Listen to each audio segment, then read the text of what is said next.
शुक्रगुजार हैं प्रभु के कि प्रभु ने ये सबत का दिन हम सबको दिया है।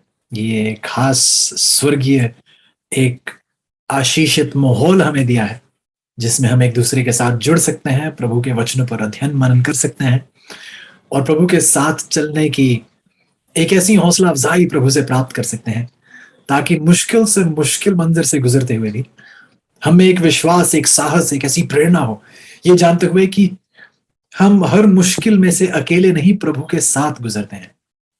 तो एक बार फिर आप सबका स्वागत है और मेरी प्रभु से यही गुजारिश रहेगी कि प्रभु आप सब से व्यक्तिगत रूप से, करीबी रूप से हर बार जब हम इन सभाओं के लिए इकट्ठा हों तो ये सारी सभाएं एक आशीषित लम्हा आपके लिए हों। जैसा हमने बीते कल में देखा है कि प्रभु ने हमें यहाँ मनोरंजन के लिए नहीं, प्रभु ने पवित्रता के लिए हमें एकत्रित किया है और हमारी विनती यही रहेगी कि प्रभु हमें इस पवित्रता में और बढ़ोतरी देते रहे। आइए अपने सरों को झुकाइएगा मेरे साथ, प्रार्थना के साथ आगे बढ़ेंगे। प्यारे परमेश्वर, बहुत धन्यवादी हैं प्रभु। प्रभु जब हम इस मौके को देखते हैं, अपने सरों को आपके सामने झुकाते हैं, प्रभु आपके नाम को अपने लबों पर लेते हैं, तो हमें इस बात का एहसास होता है कि प्रभु हम में ऐसी कोई अच्छाई नहीं है, हम इस योग्य नहीं है कि हम आपका नाम ले सके। परंतु फिर भी प्रभु ये आपकी पुकार है कि हम आपके समीप आए, आपको जाने, अपना दिल पानी की नाई आपके सामने उंडेल कर रखें। आप चाहते हैं प्रभु, ये आपकी दिली चाह है कि आपकी संतान आपसे सदा के लिए जुड़ी रहे। धन्यवाद है प्रभु, खास तौर से इन प्रार्थना सभाओं के लिए जहां आप प्रार्थनाओं को उसका सही मकसद, उसका सही अर्थ हमें समझा रहे हैं। प्रार्थना की सामर्थ्य और प्रार्थना के इस विज्ञान को आप हमें करीबी रूप से पहचानने की, समझने की, अमल करने की ताकत दे रहे हैं। धन्यवाद है प्रभु। शुक्रगुजार हूं अपने अजीजों के साथ के लिए, इनकी प्रार्थनाओं के लिए और इनकी मौजूदगी के लिए जो एक प्रेरणा का बायस बनती है प्रभु। विनती है कि आप इनको लगातार अपने सुरक्षा कवच में बनाकर रखें। लगातार प्रभु आप इन्हें अपनी अगुवाई में रखें ताकि एक पल के लिए भी प्रभु ये आपसे जुदा ना हो, बल्कि हर पल, हर क्षण, जीवन की हर सांस प्रभु में ही ली जाए। एक बार फिर प्रभु अपने दिलों को आपके सामने रखते हैं और विनती करते हैं प्रभु कि आप हमें हर पाप के कलंक से जुदा करके एक बार फिर अपने साथ चलने की ताकत दें, क्योंकि ये सारी विनती हम प्रभु यीशु के नाम से धन्यवादी समेत मांगते हैं। आमीन। आमीन। एक बार फिर अजीजों, प्रभु ने हमें ये आशीषित लम्हा दिया है इस प्रार्थना सभा का। और बीते कल में जब मैं पीछे मुड़ के देखता हूं तो कितना सुनहरा सफर प्रभु ने हमें दिया है, खास तौर से इस प्रार्थना सभा में। प्रार्थना के विषय में कितनी सारी सच्चाइयां प्रभु ने हमारे सामने स्पष्ट की हैं। और बीते कुछ हफ्तों से हम खास तौर से इस विषय पर अध्ययन कर रहे थे, जो विषय था प्रभु की साथ प्रार्थना में वह 7 जो बहुत अहम अनुभव हैं जो हमारे जीवन की प्रार्थना के अनुभव होने चाहिए। इस विषय में प्रभु खास तौर से हमसे बात कर रहे हैं और प्रभु के हम बहुत ज्यादा शुक्रगुजार है कि हमें ये सच्चाइयां दी गई हैं। हमने प्रभु के साथ देखा कि हमें एक जगह नियुक्त करनी है प्रार्थना के लिए, एक समय नियुक्त होना चाहिए, ऊंची आवाज में हमें प्रार्थना करनी है ताकि हम सुन सकें। हमें बात ही नहीं करनी है बल्कि सुनने की भी आदत डालनी है, वो चौथा अनुभव। हमने देखा कि हमें प्रभु के वायदों को प्रभु के सामने पेश करने की जरूरत है, प्रभु के वायदों को अपने प्रार्थना का विषय बनाने की जरूरत है। और फिर हमने देखा कि प्रभु के वचन और विश्वास जो वायदे उसे पेश कर रहे हैं, उन्हें विश्वास के साथ उनका घुलना मिलना बहुत जरूरी है। विश्वास और वचन का मिलना बहुत जरूरी है यदि हम उससे कोई लाभ प्राप्त करना चाहते हैं। बाइबल में हमें इसराइलियों का उदाहरण दिया गया, उन्हें सुसमाचार तो दिया गया, लेकिन क्योंकि विश्वास के साथ उनके दिल में नहीं बैठा, उन्हें उससे कोई लाभ प्राप्त नहीं हो। तो आइए अजीजों, हम विश्वासी बने, हम विश्वास से इन वचनों को, इन वायदों पर अपना जीवन कायम रखें। पिछले हफ्ते हमने उस 7वें पड़ाव पर कदम रखा जो यूहन्ना की 14 से हमने पढ़ा, और एक बार फिर अपना ध्यान हम वहां लेके जाएंगे। यदि आपकी बाइबल आपके पास है तो यूहन्ना की किताब और उसका 14 अध्याय और उसकी 13 और 14 आयत। यूहन्ना की किताब है और उसका 14 अध्याय और उसकी 13 और 14 आयत। यूहन्ना की 14 की 13 और 14 बाइबल कुछ इस प्रकार कहती है, जो कुछ तुम मेरे नाम से मांगोगे वही मैं करूंगा, कि पुत्र के द्वारा पिता की महिमा हो। यदि तुम मुझसे मेरे नाम से कुछ मांगोगे तो मैं उसे करूंगा। 2 आयतों में 2 बार एक ही विचार बार-बार दोहराया जाता है कि यदि आप मेरे नाम से कुछ मांगोगे, प्रभु यीशु सिखा रहे हैं, यदि आप मेरे नाम से कुछ मांगेंगे तो आपको वो दिया जाएगा।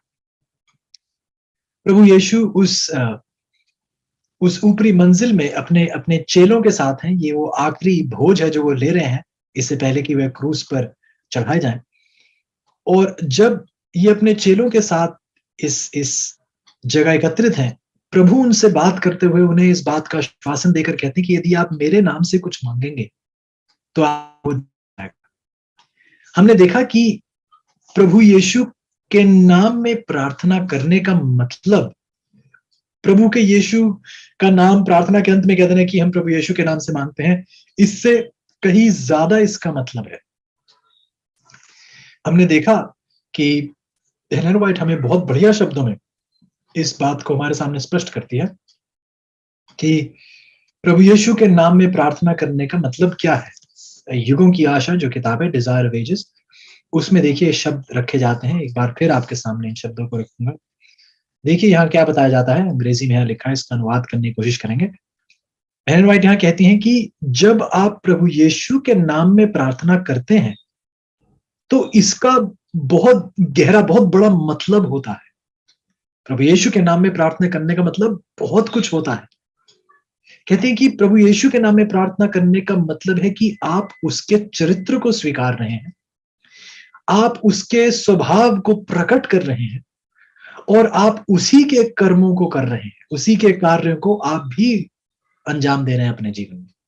तो एक बार फिर प्रभु यीशु के नाम में प्रार्थना करने का मतलब केवल उसका नाम प्रार्थना में अंत लेना, अंत में, प्रार्थना के अंत में उसका नाम लेना, ये कहना नहीं हुआ कि हाँ हमने प्रभु यीशु के नाम में प्रार्थना की, क्योंकि उसका नाम लेना किसी मंत्र को जपना नहीं है कि एक जादू मंत्र की तरह उसका नाम ले दिया तो सब ठीक हो जाएगा।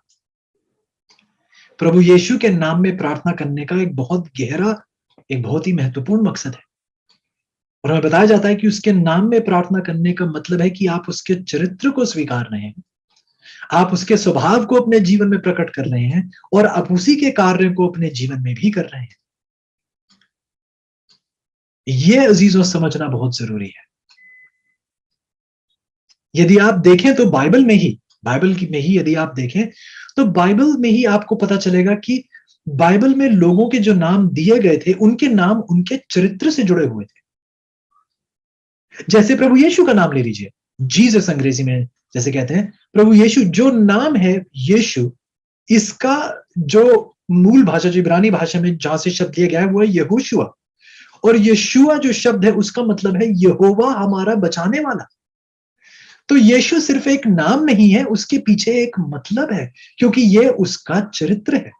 उसके नाम में उसके चरित्र की परिभाषा दी गई है कि ये अपने लोगों का बचाने वाला है, पाप से छुटकारा दिलाने वाला है। तो जब आप प्रभु यीशु का नाम लेते हैं और उसके नाम में आप प्रार्थना करते हैं, तो आप केवल नाम नहीं ले रहे हैं, आप ये कह रहे हैं कि प्रभु आपके उस चरित्र को मैं स्वीकारना चाहता हूं। आप पापों से हमें जुदा करने वाले हैं और मैं आपके नाम में इसलिए प्रार्थना कर रहा हूं क्योंकि मैं चाहता हूं कि आप मेरे जीवन में मुझे मेरे पापों से जुदा करें।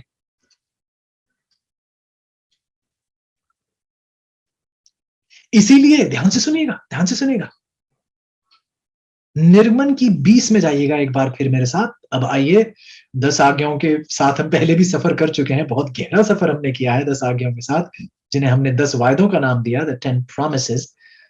लेकिन आइए एक बार फिर उन 10 आज्ञाओं की ओर अपनी नजर बढ़ाइएगा और देखिए प्रभु के ये शब्द। निर्गमन की 20 है, निर्गमन की 20, और प्रभु के शब्द सुनिएगा और ये हम पढ़ना शुरू करेंगे 7वीं आयत में। निर्गमन की 20 की 7 देखिए, तीसरी आज्ञा है और देखिए प्रभु के क्या शब्द हैं। निर्गमन की 20 की 7 में परमेश्वर कहते हैं, तू अपने परमेश्वर का नाम क्या ना लेना, व्यर्थ ना लेना, क्योंकि जो कोई यहोवा का नाम व्यर्थ ले वह उसको निर्दोष ना ठहराएगा। अब ध्यान से सुनेगा, यदि आप प्रभु यीशु के नाम में प्रार्थना कर रहे हैं, और उसके नाम में प्रार्थना करने का मतलब क्या है, आप उसके चरित्र को स्वीकार रहे हैं। यीशु नाम का मतलब क्या है, जो उसका चरित्र को दर्शाता है वह क्या है कि यीशु बचाने वाला, यहोवा हमें पापों से छुटकारा दिलाने वाला। यदि आप प्रभु यीशु के नाम में, चाहे प्रार्थना के अंत में भी आप कहें ये हम प्रभु यीशु के नाम से मांगते हैं, तो जब आप प्रभु यीशु का नाम ले रहे हैं, उसके नाम में प्रार्थना कर रहे हैं, तो आप प्रार्थना में ये कह रहे हैं कि प्रभु आप के चरित्र को मैं स्वीकारता हूं, आप पापों से छुटकारा दिलाने वाले, और मैं विनती कर रहा हूं कि आप मुझे मेरे पापों से छुटकारा दिलाएं। मेरा सवाल यह है अजीजों कि यदि बाइबल कहती है कि प्रभु का नाम आप कभी व्यर्थ ना लें, तो जब आप प्रार्थनाओं में अंत में प्रभु यीशु का नाम लेते हैं, क्या आप इस मकसद से प्रार्थना लेते हैं? क्या आप इस समझ को रखते हुए प्रार्थना में उसका नाम लेते हैं, या फिर क्योंकि एक आदत ही पड़ चुकी है, अंत में बस उसका नाम लेना है प्रार्थना में, तो बस ऐसा करने की एक आदत पड़ चुकी है और ऐसा ही हम करते रहे? तो ये क्या हुआ? ये प्रभु का नाम व्यर्थ में लेना हो, ये परमेश्वर का नाम व्यर्थ लेना हो।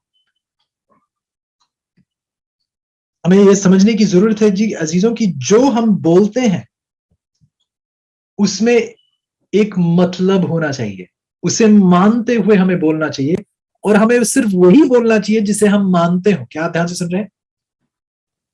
जो आप कहें वो आपके दिल से आना चाहिए, और जो दिल से आता हो केवल वही कहें। जब आप प्रार्थना में कहें कि हम ये सब प्रभु यीशु के नाम से मांगते हैं, तो ये ध्यान में रखिए कि आप उसके चरित्र को स्वीकार रहे हैं या नहीं। प्रभु यीशु ने, बाइबल में भी हम देखते हैं, लोगों को नए नाम दिए, जैसे यकूब। यकूब जो नाम था उसका मतलब था धोखा देने वाला, लेकिन प्रभु ने यकूब का नाम क्या बना दिया? इसराइल। इसराइल का मतलब है एक ऐसा व्यक्ति जो प्रभु यीशु के साथ, जो परमेश्वर के साथ प्रबल होता है, जो विजय हासिल करता है, एक विजयी व्यक्ति। क्योंकि प्रभु याकूब को अपने उस झूठ फरेब के ऊपर, धोखे के ऊपर विजय बनाना चाहते थे। जो नाम दिए जाते थे उनके उस चरित्र को दर्शाते थे। जो कार्य प्रभु उनके जीवन में करना चाहते थे, ये नाम उस कार्य को की एक झलक थी। तो ध्यान से सुनेगा एक बार फिर, प्रभु यीशु के नाम में प्रार्थना करने का क्या मतलब है? कि आप उसके उस चरित्र को स्वीकार रहे हैं। यदि उसके नाम को पुकार रहे हैं तो उसके चरित्र को स्वीकार रहे हैं, उसके स्वभाव को आप प्रकट करना चाहते हैं अपने जीवन में। क्योंकि आप उसके चरित्र को स्वीकार रहे हैं तो उसके स्वभाव को भी आप प्रकट करना चाहते हैं, और उसके कर्मों को आप करना चाहते हैं। अब कोई ये सुनकर कहेगा कि भाई ये सुनने में तो अच्छी बात है, लेकिन मैं इतने ऊंचे मुकाम तक कैसे पहुंच सकता हूं? प्रभु के काम करना, उसके चरित्र को स्वीकारना, उसके स्वभाव को अपने जीवन में प्रकाशित करना, ये मैं कैसे कर पाऊंगा? तो बहुत ऊंचा एक ओहदा है। तो जीजों, ये एक बहुत सुनहरा विचार आपको समझने की जरूरत है कि जब आप प्रार्थना कर रहे हो, जरूरी नहीं कि अब आप बिल्कुल पवित्रता और आप सच्चाई में बिल्कुल से तृप्त होकर आप बिल्कुल पूर्ण रूप से पूरे तरीके से पवित्र हो चुके हैं। नहीं, जरूरी नहीं है। लेकिन जब आप प्रार्थना करें प्रभु यीशु के नाम में, एक इच्छा दिल में होनी चाहिए उस पवित्रता को स्वीकारने की। एक इच्छा होनी चाहिए प्रभु यीशु के चरित्र को स्वीकारने की। चाहे आप उसके चरित्र को पूरे रूप से अभी दर्शा भी ना रहे हो, आप उसके उसके स्वभाव को पूरे तरीके से अपने जीवन में प्रकाशित भी ना कर रहे हो, लेकिन क्या आपके दिल में एक चाह है? क्या आप जब उसका नाम लेते हैं, क्या उस विनती के साथ नाम लेते हैं कि प्रभु मैं इस जगह हार रहा हूं, चूक रहा हूं आपके इस चरित्र को प्रकट करने के लिए, मेरी मदद कीजिए, मेरी अगुवाई कीजिए, ताकि मैं आपके नाम के मुताबिक जी सकूं, ताकि मैं आपके नाम को दुनिया के सामने दर्शा सकूं, ताकि दुनिया आपके चरित्र, आपके नाम को जान पाए। प्रभु का नाम देखिए, प्रभु का नाम सिर्फ नाम ही नहीं है, उसके चरित्र को दर्शा रहा है। उसका नाम ही एक संदेश है। यदि आप उस इच्छुक दिल से, उस बिनती भरे दिल से उस याचिका को प्रभु के सामने पेश करेंगे, तो जीजों, एक बहुत ही सामर्थी कार्य प्रभु आपके जीवन में करना चाहते हैं। क्योंकि यदि प्रभु ने क्या कहा, जो मेरे नाम से प्रार्थना करेगा, उसे वह जो कुछ मांगेगा मैं उसके जीवन में करूंगा। और जब उसका नाम ले रहे हैं तो क्या करें? प्रभु मेरे जीवन में मुझे छुटकारा दिलाइए। और प्रभु कहते हैं यदि आप मेरे नाम में, मेरे चरित्र को स्वीकारते हुए मांगेंगे, तो मैं बिल्कुल आपके जीवन में ये सामर्थी कार्य करूंगा। अब ध्यान दीजिए, ध्यान मत हटाइएगा। और अब यदि हम प्रभु के चरित्र को अपना बनाने के लिए तैयार हैं, ध्यान से सुनिएगा, अब हम अगले पड़ाव पर जा रहे हैं।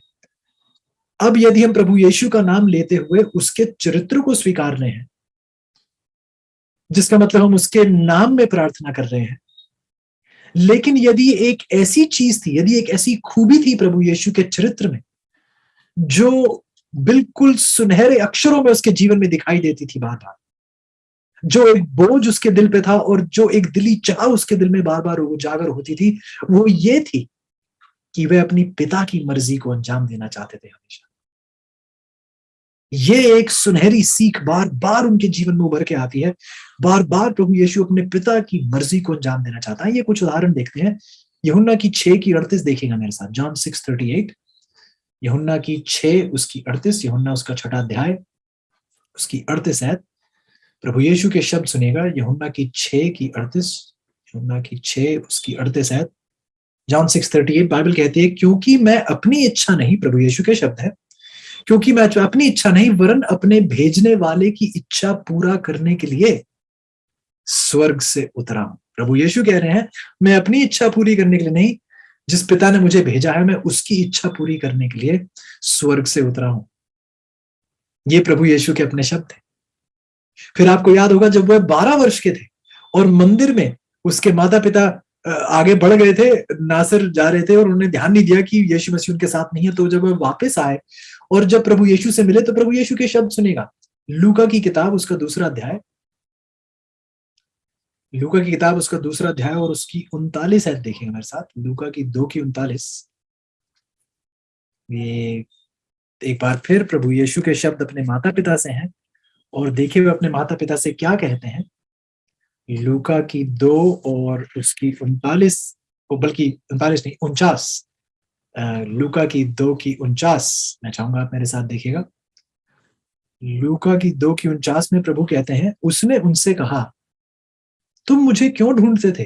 क्या नहीं जानते थे कि मुझे अपने पिता के भवन में होना अवश्य है?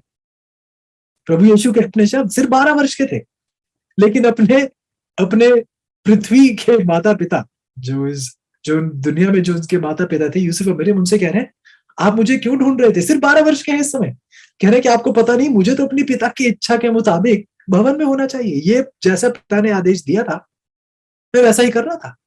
मैं अपने पिता के घर में नहीं रहूंगा तो फिर कहाँ रहूं? मेरा यहाँ मेरे पिता के भवन में होना क्या है? अवश्य है।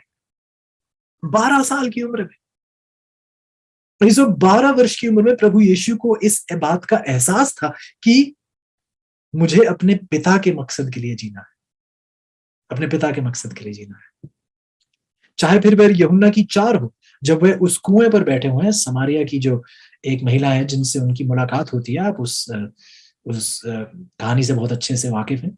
यूहन्ना की 4 की 34 देखिए हमारे साथ। जॉन 4:34, यूहन्ना की 4 की 34 अपने चेलों से देखिए प्रभु यीशु क्या कहते हैं। यूहन्ना की 4 की 34, जॉन 4:34, प्रभु यीशु ने उनसे कहा, मेरा भोजन ये है कि अपने भेजने वाले की इच्छा अनुसार चलूं और उसका काम पूरा करूं। वाह! संदर्भ देखिएगा, संदर्भ देखिएगा। संदर्भ बहुत ही सुनहरा है।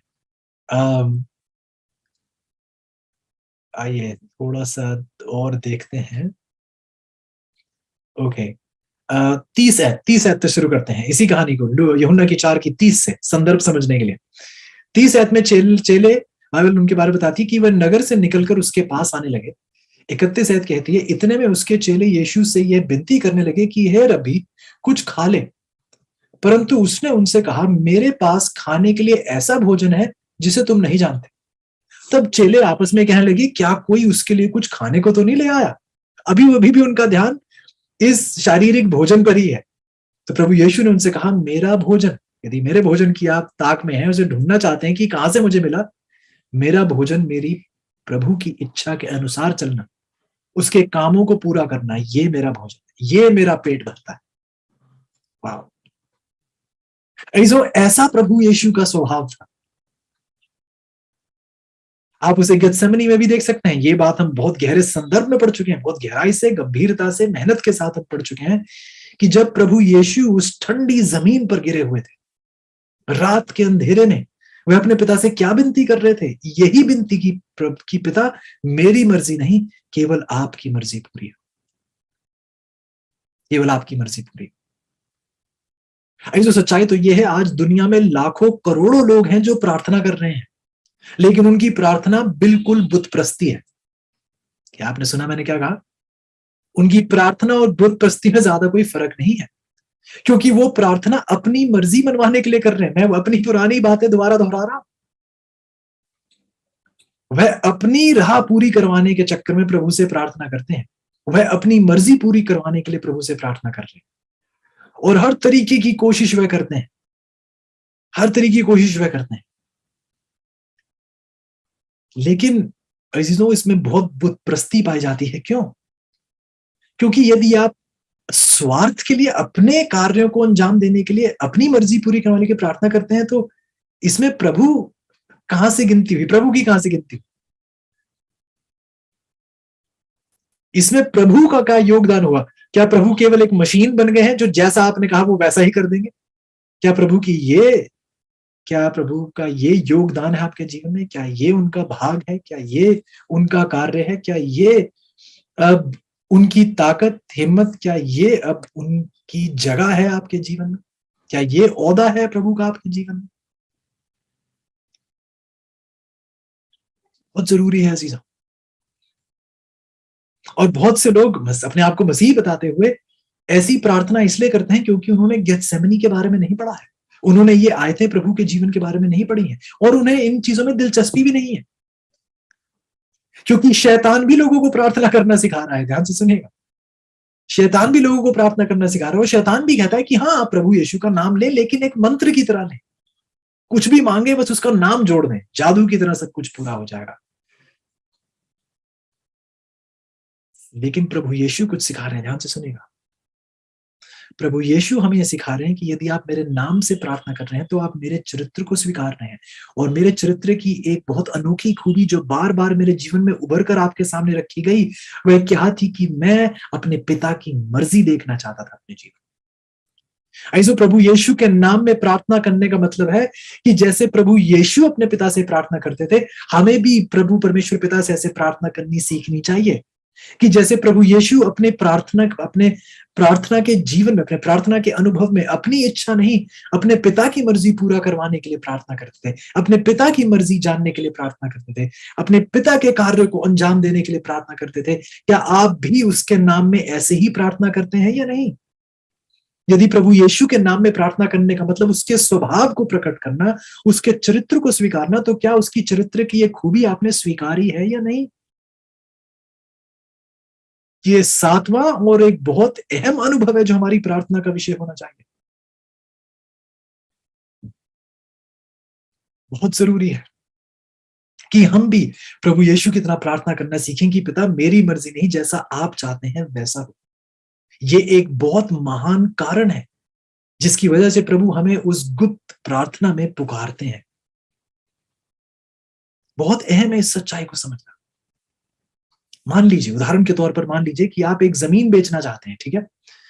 और आपके जहन में एक बहुत अच्छी वजह भी हो ये जमीन बेचने की। शायद आप ये जमीन बेचकर उन पैसों से सेवकाई में कुछ योगदान देना चाहते हैं, किसी चर्च की, कलीसिया की बिल्डिंग बनाने में, या सेवकाई को आगे बढ़ोतरी देने में आप उस जो रकम आपको वहां से मिलती है आप उसका इस्तेमाल करना चाहते हैं। एक आदमी आता है, उस जमीन को देखता है, और आप अब प्रार्थना करते हैं प्रभु से कि प्रभु, एक व्यक्ति आया है, मैं चाहता हूं कि ये जमीन बेची जाए। एक व्यक्ति आया है, उस वजह से देख के गया है, और मैं प्रार्थना करता हूं प्रभु कि वो आज इस जमीन के बारे में सोचे और कल और परसों सोचता रहे। और मैं बहुत गंभीरता से प्रार्थना करता हूं प्रभु कि आप ये जमीन बिल्कुल मेरे लिए बेच दें। आपको लगेगा कि इस प्रार्थना में ऐसा बुरा क्या था? इसे आपने ध्यान नहीं दिया।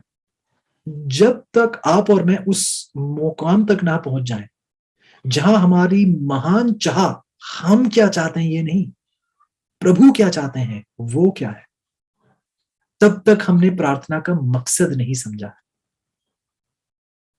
प्रार्थना, जैसे मैं बार बार कहता हूं, किसी जादू टोने की तरह इस्तेमाल नहीं की जानी चाहिए। हाँ, आपके मकसद, आपके इरादे बहुत अच्छे हैं वो जमीन बेचने में, आप सेवकाई के लिए उसका इस्तेमाल करना चाहते हैं, बहुत अच्छी बात है। लेकिन जो आप प्रार्थना करके कहें कि प्रभु ये जमीन जरूर बिकवा दे, मैं सेवकाई में लगाऊंगा, ये तो आप प्रभु को बता रहे हैं कि प्रभु को क्या करना चाहिए। आप प्रभु से पूछ नहीं रहे हैं कि आपकी मर्जी क्या है। क्या आप ध्यान से सुन रहे हैं? मैं ये नहीं कह रहा कि आपके इरादे गलत है, नहीं, आपके इरादे बहुत नेक हो, बहुत भले हो। लेकिन सवाल यह है कि क्या प्रभु की भी यही मर्जी है या नहीं? प्रभु की लड़ाई आपकी नेकी से नहीं है, नहीं। प्रभु हमें सिखाना चाहते हैं, प्रभु यीशु अपने जीवन से हमें यह सिखाना चाहते हैं कि आप अपनी मर्जी छोड़कर प्रभु की मर्जी जानना सीखें। बहुत से मेरे नौजवान अजीज मेरे साथ यहाँ मौजूद हैं और बहुत से नौजवान प्रार्थना करते हैं कि प्रभु मैं चाहता हूं कि मेरी बहुत जल्दी मेरी शादी हो जाए, मेरा विवाह बहुत जल्दी हो जाए। शायद कुछ मेरे अजीजों के, बहुत नौजवान अजीजों के दिमाग में कोई व्यक्ति भी है जिसके साथ वह विवाहिक रिश्ते में जुड़ना चाहते हैं। तो वो प्रार्थना करते हैं, करना शुरू करते हैं और कहते हैं प्रभु मैं इस व्यक्ति से प्रार्थना करना चाहता हूँ और मैं विनती करता हूँ कि कोई रुकावट ना आए, कोई बाधा ना पड़े मेरी इस व्यक्ति से शादी होने में। आप कोई बाधा ना आने से जल्द आप हमारी शादी करवा दें। ऐसो ये कितनी दुखद प्रार्थना है, कितनी दुखद प्रार्थना है। आपकी प्रार्थना क्या होनी चाहिए? आपकी प्रार्थना ये होनी चाहिए कि प्रभु यदि ये आपकी मर्जी नहीं है तो हर प्रकार की बाधा आने दीजिएगा, लेकिन मेरी इस व्यक्ति से शादी मत होने दीजिएगा। कभी ऐसी प्रार्थना की आपने? प्रभु यदि ये आपकी मर्जी नहीं है तो हर तरीके की बाधा आने दीजिएगा, लेकिन इस चीज को कभी पूरा मत होने दीजिएगा यदि ये आपकी मर्जी नहीं है। लेकिन हम क्या देखते हैं, हम अपने ही नापने वाले फीते को निकाल कर कहते हैं कि ये ठीक लग रहा है तो प्रभु भी इसे ठीक ही कहेंगे। यदि मैं ठीक कह रहा हूं तो प्रभु भी इसे ठीक ही कहेंगे। जरूरी नहीं है कि वो चीज बुरी हो, वो चीज बहुत भली हो, लेकिन सवाल बुरे भले का नहीं है सीजन। एक मसीही व्यक्ति के लिए बुरे भले से उठकर एक बड़ा सवाल होना चाहिए कि चाहे भला ही है लेकिन क्या प्रभु की मर्जी है ये मेरे जीवन में या नहीं। प्रभु यीशु के नाम में प्रार्थना करने का मतलब है कि जैसे प्रभु यीशु का भोजन उसके पिता की इच्छा को पूरा करना, उसकी इच्छा के अनुसार चलना था, तो क्या आपके जीवन में भी प्रार्थना का यही मतलब है? क्या आपके जीवन में भी प्रार्थना करने का मतलब यही मतलब? तो फिर आप कहेंगे नहीं पर भाई मैंने तो प्रार्थना की थी उस विषय में। बुतप्रस्त लोग भी प्रार्थना करते हैं अजीज। वो भी आकर अपने मूर्तियों के कानों में कुछ बोलते हैं, चंदे दशवांश क्या क्या चीजें देते हैं, कई प्रकार की भेंट देते हैं। काय के लिए? ताकि उनकी मर्जी पूरी करवाई जाए। आपने देखा होगा बहुत से लोग कहेंगे, और मैं किसी की निंदा नहीं कर रहा हूं ऐसे बोलते हुए, लेकिन मैं आप लोगों के मनुष्य के स्वभाव को आपके सामने रख रहा हूं कि कहेंगे अपने जिस किसी भी भगवान से प्रार्थना कर रहे हो कि भगवान जी ऐसा कर दीजिएगा, मैं इतना आपको चंदा दूंगा या इतने आपको प्रसाद दूंगा, इतनी चीजें आपको चढ़ाऊंगा। काहे के लिए? ताकि उनकी मर्जी पूरी हो। वो अपने भगवान से तो नहीं पूछ रहे कि भगवान जी आप क्या चाहते हैं मेरे जीवन में। क्या ये तो अपनी मर्जी मनवाना हुआ ना, ये तो रिश्वत देना हुआ फिर, क्या नहीं? कि प्रभु मैं आपको इतना दूंगा, आप मेरा काम जरूर करवा दीजिए। ये तो रिश्वत देना हुआ, ये प्रभु की मर्जी मानना थोड़ी हो। और यदि प्रभु की भूमिका ही ये आपके जीवन में रह गई है कि वह आपका काम पूरा करने के लिए बैठे हैं, तो फिर वे प्रभु किस काम के? वो तो आपके नौकर हुए या नहीं? यदि आप हमेशा उन्हें बता रहे हैं उन्हें क्या करना चाहिए, तो प्रभु कौन हुआ इस रिश्ते में? आप हुए, प्रभु थोड़ी हुए। क्या आप सुन रहे हैं मैं क्या कह रहा हूं? यदि परमेश्वर के साथ रिश्ते में आप ही उसे बताते रहते हैं कि उसे क्या करना चाहिए, आप कभी उसकी मर्जी की प्रार्थना नहीं कर रहे हैं, तो जीसो ये कैसा रिश्ता हो? इस रिश्ते में मालिक कौन हुआ फिर? इस रिश्ते में प्रभु कौन हुआ?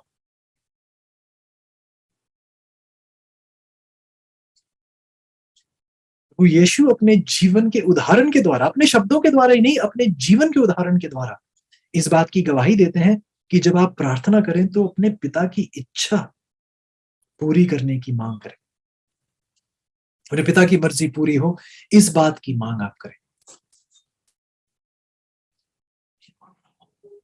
ऐसे बहुत जरूरी है कि जब हम प्रार्थना में जुड़े तो हमें ये जानना जरूरी है कि हम प्रभु के सामने अपनी हर मर्जी को तोड़कर उसकी मर्जी की भूख और प्यास में उसके पीछे। ये प्रभु के नाम में प्रार्थना करने का मतलब है। इसका मतलब है कि जब हम प्रभु यीशु के नाम से प्रार्थना करते हैं, उसका मतलब यह है कि हम उसके उस चरित्र को स्वीकार रहे हैं। इस प्रकार हम उसके स्वभाव को प्रकट करते हैं और इस प्रकार जैसा उसने अपने जीवन में किया, जैसे उसके कार्य थे, इस प्रकार उसके कार्य हमारे जीवन में भी पाए जाएंगे। आज हम सबको जरूरत है चीजों कि हम अपने घुटनों के बल प्रभु यीशु से विनती करें कि यदि आपके जीवन में एक भी ऐसी चीज हो जो आप हर चीज से ज्यादा चाहते हैं, तो वो चीज प्रभु की मर्जी होनी चाहिए। यही बात प्रभु यीशु भी हमें प्रार्थना करने में, जब प्रभु यीशु से उसके चेलों ने पूछा कि हमें प्रार्थना करना सिखाइए, तो प्रभु यीशु के शब्द देखिए क्या थे। मत्ती की किताब में मेरे साथ जाइएगा, मत्ती की किताब में मेरे साथ जाइएगा और देखिएगा। मत्ती की किताब 6 अध्याय और उसकी 9वीं आयत से हम देखते हैं। मत्ती की 6 की 9 से देखिए प्रभु यीशु अपने चेलों को प्रार्थना करना सिखाते हैं। मत्ती का 6 अध्याय और उसकी 9वीं आयत, तो प्रभु यीशु यही सीख प्रार्थना के विषय में भी इसी सीख को दोबारा दोहरा रहे हैं। मत्ती की 6 की 9 में कहते हैं, सो तुम इस रीति से प्रार्थना किया करो कि हे हमारे पिता, आप जो स्वर्ग में हैं, आपका नाम पवित्र माना जाए, आप ही का राज्य आए और आप ही की इच्छा जैसे स्वर्ग में पूरी होती है वैसे पृथ्वी पर भी हो। हमसे देखिए कैसी इच्छा, जैसी इच्छा कभी कभार नहीं। क्या स्वर्ग में प्रभु की इच्छा कभी कभार पूरी होती है? नहीं, पूर्ण रूप से हर क्षण हर पल स्वर्ग में प्रभु की पूरी इच्छा मुकम्मल तरीके से पूरी होती है। सवाल ये अजीजों, क्या आपके जीवन में हर पल हर समय जैसे प्रभु की इच्छा स्वर्ग में पूरी होती है, क्या वैसे ही प्रभु की इच्छा आपके जीवन में भी पूरी होती है? ये प्रभु यीशु के नाम में प्रार्थना करने का मतलब है। क्या आप सुन रहे हैं? प्रभु यीशु के नाम, उसके चरित्र का ये बहुत खास एक गुण था कि प्रभु यीशु चाहते थे कि उसके जीवन में हर पल हर क्षण हर लम्हा उसके पिता की मर्जी पूरे तरीके से पाई जाए। और सच्चाई ये है चीजों की, ठीक इस प्रकार जब हम उसे पिता करके स्वीकारेंगे, जब हम उसका पवित्र नाम को मानेंगे जैसे प्रार्थना में सिखाया जा रहा है, यदि हम उसके राज्य की उस ताक में रहेंगे, उसके राज्य की बाट जोते रहेंगे और उसकी इच्छा की मांग लगातार करते रहेंगे, तो सच्चाई ये है कि यही प्रभु यीशु के नाम में प्रार्थना करने का मकसद है।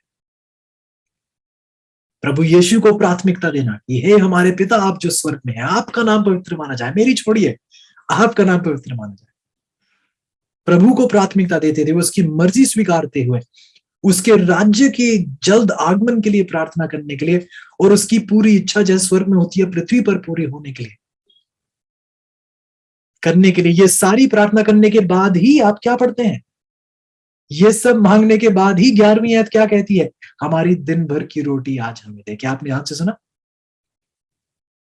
इस महान ये प्रार्थना का जो उदाहरण प्रभु ने हमें दिया है, इस उदाहरण में भी प्रभु हमें सिखाते हैं कि पहले प्रभु को प्राथमिकता दो, उसकी मर्जी को प्राथमिकता दो, उसके नाम की पवित्रता को प्राथमिकता दो, उसके राज्य के जल्द आने की प्रार्थना करो और विनती करो कि जैसी उसकी इच्छा स्वर्ग पर पूरी होती है पृथ्वी पर पूरी हो। ये सारी चीजें मांगने के बाद ही आप अपनी रोजी रोटी की बात करना।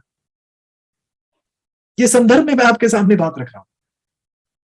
9 और 10 में यही बात, प्रार्थना की शुरुआती बात होती है, हमारे पिता आप जो स्वर्ग में हैं, आपका नाम पवित्र माना जाए, आप ही का राज्य आए, आपकी इच्छा जैसे स्वर्ग में पूरी होती है पृथ्वी पर हो। और इसी के बाद अपनी रोजी रोटी की बात हुई। ये मतलब होता है प्रभु यीशु के नाम में प्रार्थना करने का। ये मतलब होता है प्रभु यीशु के नाम में प्रार्थना करने का। बहुत से लोग आज मौजूद हैं जो बहुत कई तरीकों से उत्सुक हैं, परेशान हैं, डरे सहमे हैं। उन्हें पता नहीं चल रहा कि उनकी योजनाओं का क्या होगा, जो उन्होंने योजनाएं अपने जीवन में तैयार की हैं उनका क्या होगा। लेकिन अजीजों, प्रार्थना का मकसद ही ये है कि आप एक ऐसी शांति प्राप्त कर पाए, एक ऐसी शांति प्राप्त कर पाए ये जानने में नहीं कि आपका क्या होगा, लेकिन ये खोजने में, एक ऐसी चीज को खोजने में जो आपसे कई ज्यादा, आपको क्या होगा उससे कहीं ज्यादा महत्वपूर्ण ये खोज रखती है कि आप ये जान सकें कि क्या आप संपूर्ण रूप से प्रभु की मर्जी में समर्पित हैं या नहीं। क्या आपको यह विश्वास है कि यदि आपने अपने आप को प्रभु की मर्जी में समर्पित कर दिया है, तो जैसा प्रभु चाहे मेरे जीवन के साथ वैसा ही कर। यही सबसे ज्यादा मायने रखता है। आपकी योजनाएं, मेरी योजनाएं कोई मायने नहीं रखती। यदि एक खोज जिसकी भूख प्यास के साथ हमें प्रभु के पीछे जाना चाहिए, वो ये होना चाहिए कि प्रभु मैं आपकी मर्जी में समर्पित होना चाहता हूं और आप जो चाहे मेरे जीवन में वो करें। आप ही का नाम सदा के लिए ऊंचा उठाया जाए। यदि आप उसके नाम में प्रार्थना करना नहीं सीखे हैं, तो आप बैंक में एक ऐसा चेक दे रहे हैं जिस पर हस्ताक्षर ही नहीं किया गया है। क्या आप ध्यान से सुन रहे हैं?